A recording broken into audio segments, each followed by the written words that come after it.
The rain was hitting my apartment window like tiny bullets, each drop racing the others down the glass. I was sitting cross-legged on my bed, laptop balanced on my knees, pretending to study for my psychology final when really I was just staring at the same paragraph for the 20th time. That's when Maya texted me. Coffee? I'm drowning in art history notes and need human interaction before I lose my mind completely. I should have said no. Should have told her I was busy, that I had too much studying to do, that rain made me want to stay inside. But something about Maya always made me say yes when my brain was screaming no. We'd met 6 weeks earlier in our shared elective class, Gender Studies in Modern Literature. I'd only taken it because I needed the credits and it fit my schedule. Maya had taken it because, as she put it on the first day, I want to understand why every book written by a man makes women sound like mysterious aliens from Planet Emotion.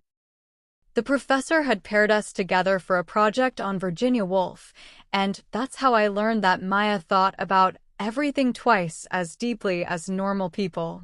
She didn't just read words, she dissected them, turned them over in her hands like precious stones, found meanings in the spaces between sentences. I'd never met anyone like that before. Give me 20 minutes, I texted back, already closing my laptop. The coffee shop near campus was nearly empty because of the storm. Just a few students hunched over textbooks and one barista who looked like he'd rather be anywhere else. Maya was already there when I arrived, tucked into a corner booth, her dark hair slightly damp from the rain, wearing an oversized sweater that made her look smaller than she actually was. You came, she said, looking up from her notes with this smile that always made my stomach do something weird. You said you were drowning. I couldn't let you die in a sea of art history. She laughed. This soft, genuine sound that filled the space between us. My hero. We ordered our usual drinks. Black coffee for her, vanilla latte for me. She always teased me about the vanilla, said I was too afraid to taste anything bitter. She wasn't wrong. So, she said, settling back into the booth, tell me about your psychology final. Are you going to psychoanalyze all of us when you're done? Only if you pay me, I said, stirring my latte unnecessarily. What about you? Ready to become the next great art critic? God, I hope not. Can you imagine me in some stuffy gallery, wearing all black, talking about the artist's bold exploration of existential dread? She made her voice all pretentious and serious, and I nearly spit out my coffee. This was how we always were together. Easy. Natural. Like we'd been friends for years instead of weeks. But tonight felt different. Maybe it was the storm outside, or the way the coffee shop felt like a tiny island in the middle of chaos, or how Maya kept looking at me like she was trying to solve a puzzle she couldn't quite figure out. Can I ask you something? She said suddenly, her voice quieter now. Sure. Have you ever felt like you're living someone else's life? Like you're playing a character in a movie, and you're really good at it, but it's not actually you. The question hit me harder than it should have. I set down my cup, bought myself time by wiping my hands on my jeans. Sometimes, I said carefully. Why? She shrugged, but her eyes stayed on mine. I've been thinking about our Virginia Woolf project. All those letters she wrote to Vita Sackville-West. The way she described love as this thing that transcends categories. My heart started beating faster, though I couldn't say why. You mean how she wrote about loving the person, not their gender? Yeah. It made me wonder if maybe we make things more complicated than they need to be. Like, what if we stopped worrying about labels and just felt what we felt? There was something in the way she said it. Something that made the air between us feel charged, like the moment before lightning strikes. That's very philosophical of you, I said, trying to keep my voice light. Is that your way of telling me I'm overthinking again? No, it's my way of saying you always make me think about things differently. She leaned forward slightly, elbows on the table. Good differently or scary differently? Both. The words slipped out before I could stop it.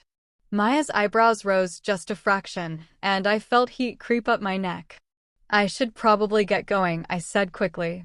Early class tomorrow. But Maya reached across the table and touched my hand. Just her fingertips against my knuckles, but it felt like electricity. Wait, did I say something wrong? No, it's not. You didn't do anything wrong. Then why do you look like you're about to run away? Because you're making me question things I've never questioned before, I thought. Because every time you touch me, even accidentally, my whole body lights up in ways it never has with any of the guys I've dated. Because I told everyone, including myself, that I'm straight, but sitting here with you makes me wonder if I've been lying this whole time. I'm not running away, I said instead. Prove it. Come back to my place. We can keep studying, or just talk, or... She paused, something shifting in her expression. Or we can figure out what this thing is that keeps happening between us. My breath caught. What thing? You know what thing. The way you look at me sometimes. The way I can't stop thinking about you. The way we both keep dancing around something we're too scared to name. The coffee shop suddenly felt too small, too warm. I was aware of everything. The sound of rain against the windows, the hiss of the espresso machine, the way Maya's thumb was now tracing small circles on my hand. Maya, I know you're straight, she said softly. You've mentioned your ex-boyfriend like 5 times in the past month. But that doesn't change the fact that there's something here. Something real. I should have pulled my hand away. Should have told her she was imagining things, that we were just friends, that I wasn't that kind of person. But I didn't. I sat there, letting her touch me, feeling my carefully constructed world tilt on its axis. I don't know what you want me to say. I want you to say whatever's true. Even if it scares you. I looked into her eyes, these warm, brown eyes that had been haunting my thoughts for weeks, and felt something crack open inside my chest. It does scare me, I whispered. You scare me. Good, she said, and smiled. The best things usually do. 20 minutes later, we were walking up the stairs to her apartment, my heart hammering against my ribs. Maya lived in this old converted house near campus, the kind with creaky floors and radiators that clanged like ghosts in the walls. Her room was on the 3rd floor under the eaves, with slanted ceilings and fairy lights strung across the windows. It was exactly what I'd imagined, books everywhere, art prints covering the walls, a guitar in the corner that she'd mentioned playing, but I'd never heard. Candles on every surface, filling the air with the scent of vanilla and something woodsy. Sorry it's messy, she said, moving a pile of clothes from her desk chair. I wasn't expecting company. It's perfect, I said, and meant it. It's very you. She turned to look at me, and for a moment we just stood there, the weight of everything unsaid hanging between us like a bridge we were both afraid to cross. Do you want some tea? Or I think I have wine somewhere. Maya. She stopped moving, stopped talking, just looked at me. I need you to know that I don't. I've never, with a woman, I mean. I know. And I don't know what this means, or what I'm doing, or what happens after. I know that too. But I can't stop thinking about you. About this. About what it would feel like to just stop fighting it. Maya crossed the room slowly, like she was giving me time to change my mind, time to run. But I didn't move. I just watched her come closer, my pulse racing, every nerve in my body suddenly alive. She stopped just in front of me, close enough that I could smell her shampoo, see the tiny freckle near her left ear that I'd noticed weeks ago and hadn't been able to forget. We don't have to do anything you don't want to do, she said quietly. We can just talk. Or I can make that tea, and we can pretend this conversation never happened. What if I don't want to pretend? Then we figure it out together. She reached up slowly, giving me every opportunity to pull away, and brushed a strand of hair away from my face. Her fingers lingered against my cheek, and I found myself leaning into the touch without thinking.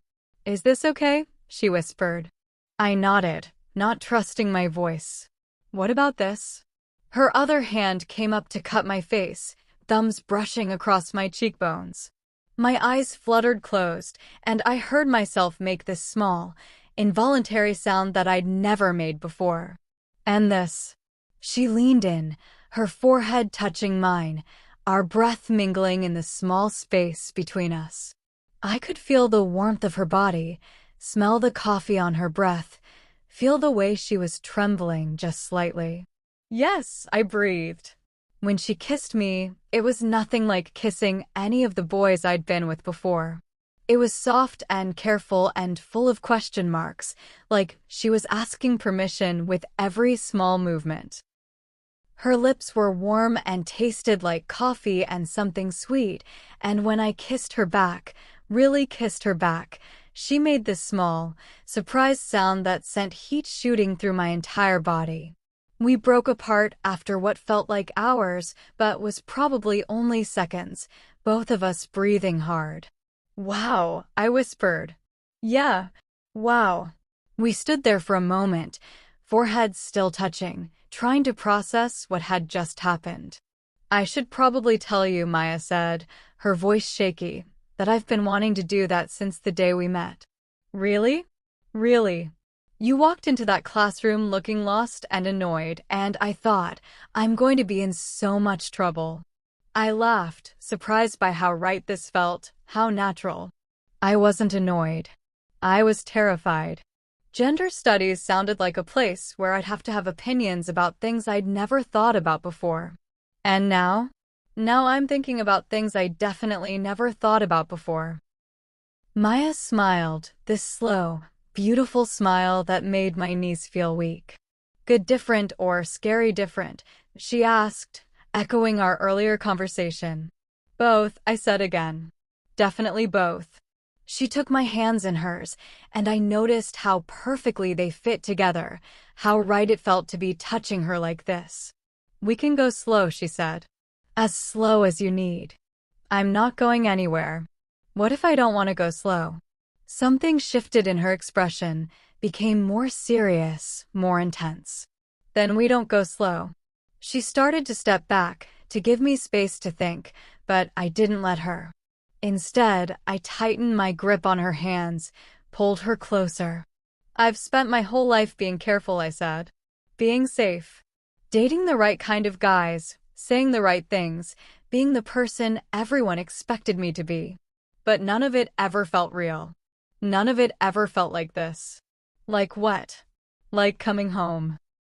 Maya's eyes widened, and for a second I thought I'd said too much, gone too far. But then she was kissing me again, deeper this time, with more certainty. Her hands moved to my waist, and I found myself pressing closer, wanting to eliminate every inch of space between us. Are you sure about this? She whispered against my lips. Instead of answering with words, I reached for the hem of her sweater, my fingers brushing against the warm skin of her stomach. She sucked in a breath, her eyes searching mine. I'm sure, I said. She helped me pull the sweater over her head, and then it was my turn. My hands were shaking as I lifted my arms, let her undress me slowly, carefully, like I was something precious that might break. And maybe I was breaking. Maybe everything I thought I knew about myself was coming apart in this candlelit room with this incredible woman who saw me in ways I'd never been seen before. But it didn't feel like destruction. It felt like becoming. When we finally lay down together on her narrow bed, skin against skin, hearts beating in rhythm, I understood what Virginia Woolf had been writing about. Love that transcends categories. Connection that exists beyond labels. Maya traced patterns on my back with her fingertips, and I buried my face in her neck, breathing in the scent of her skin. No regrets, she whispered. I pulled back to look at her, this beautiful, complicated woman who had turned my world upside down in the best possible way. No regrets, I said, and meant it completely. Outside, the storm continued to rage. But inside, in the warm circle of Maya's arms, I had never felt more calm, more certain, more myself. Later, much later, As we lay tangled together in the darkness, Maya spoke again. "So," she said, her voice soft and sleepy. "Still straight?" I considered the question seriously, thought about labels and categories, and all the boxes I'd tried to fit myself into over the years. "I don't know," I said finally. "Maybe I'm just myasexual." She laughed, this wonderful sound that I felt in my chest. "I can live with that," she said. And as I drifted off to sleep in her arms, I realized that for the first time in my life, I could live with it too. I could live with not having all the answers, not fitting neatly into any category, not being the person everyone expected me to be. Because this, whatever this was, felt more real than anything I'd ever experienced before. And that was enough. That was everything.